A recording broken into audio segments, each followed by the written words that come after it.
नमस्कार दोस्तों, मैं हूँ पंखुरी सिन्हा और आपको सुना रही हूँ राकेश रेणु जी, मेरे अग्रज कवि, चर्चित कवि की कुछ एक कविताएं। पहले का शीर्षक है दो पंक्तियाँ लिखकर। दो पंक्तियाँ लिखकर। कितना कठिन है दो पंक्तियों में व्यक्त करना सब कुछ। कितना कठिन है दो पंक्तियों में व्यक्त करना सब कुछ। क्या कुछ लिखा जा सकता है दो पंक्तियों में भला? संभवतः सिर्फ इतना कि कांच पर गर्म सांसें मेरी उकेरती हैं तुम्हारी आकृतियाँ, मुझसे प्रिय आकृतियाँ। लेकिन क्या पर्याप्त है यह? क्या पर्याप्त है यह? क्या यही है वह सब जो मैं सोचता हूँ अपने बारे में और अपनी अति प्रिय आकृतियों के बारे में? तो फिर क्या लिखूं? क्या यह कि मेरी सांसों में बसी हैं तुम्हारी आकृतियाँ, सांस के साथ साथ हृदय में, धमनी शराओं में, अनगिन रक्त वाहियों में मेरी। हाँ सच है, लेकिन क्या यही सब कुछ है? कहाँ है इनमें मैं और तुम? कहाँ है इनमें मैं और तुम? कहाँ है हमारी सम्मिलित इच्छाएं और अंतर्द्वंद्व? कहाँ है वह दौड़ इनमें जो मध्य रात्रि के गहनतम में मैं लगाता हूँ रोज विजन वन में? हर आवाज़ पर चौंकता हूँ अपनी ही प्रतिछवि से, इच्छाओं से घबरा कर तलाशता हूँ इधर उधर न जाने क्या। चिर प्रतीक्षित अति प्रिय सा पत्तों की खड़खड़ाहट, वन जीवों का दौड़ना चौंक कर, आवाज़ें प्रतिछवियाँ बनकर उभरती हैं। अपनी उन्हीं प्रतिछवियों में देखता हूँ तुम्हारी आकृतियाँ। अपनी उन्हीं प्रतिछवियों में देखता हूँ तुम्हारी आकृतियाँ। मेरी हर दौड़ में शामिल हो तो क्या कल्पना संभव है प्रतिछाया विहीन किसी व्यक्ति से? क्या कल्पना संभव है प्रतिछाया विहीन किसी व्यक्ति की?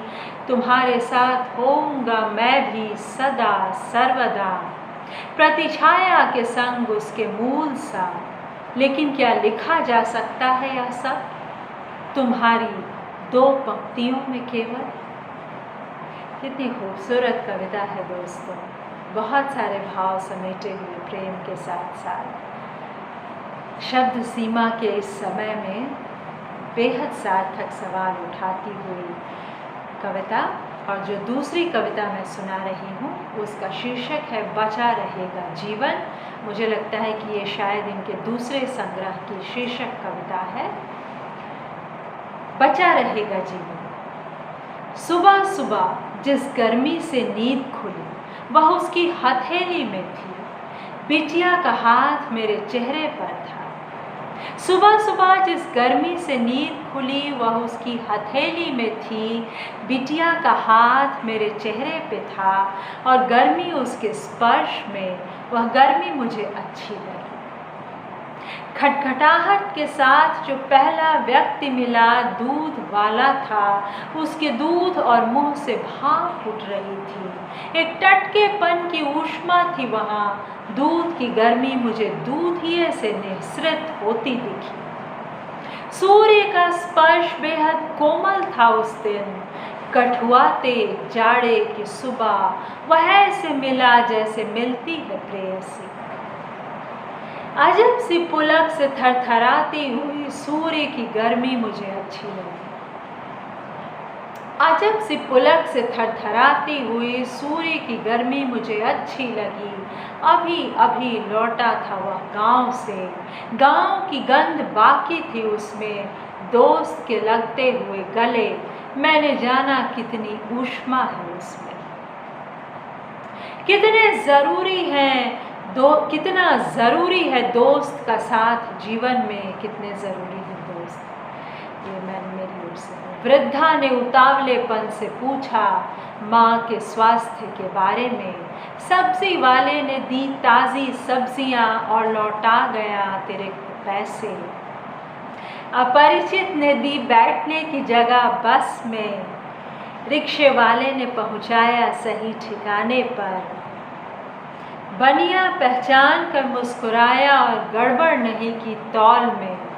तीर की तरह लपलपाती निकलती थी ऊष्मा इनसे और समा जाती भीतर गरमाती हुई हृदय को। केवल बची रहे यह गर्मी, बचा रहे अपनापन, बचा रहेगा जीवन अपनी पूरी गर्माहट के साथ। ये थी राकेश रेणु जी की 2 बेहद खूबसूरत कविताएं। मैं अर्धरात्रि में ही कविता पाठ कर रही हूँ। यह भी एक किस्म की दौड़ ही है ना। कोरोना के लॉकडाउन के बाढ़ के इस समय में, बेहद कठिन समय में कविता से ज़्यादा सुंदर साथी और क्या हो सकता है। अग्रज कवि की कविताएं मेरी आवाज़ में। आशा है मेरा पाठ आपको पसंद आया। सुनने के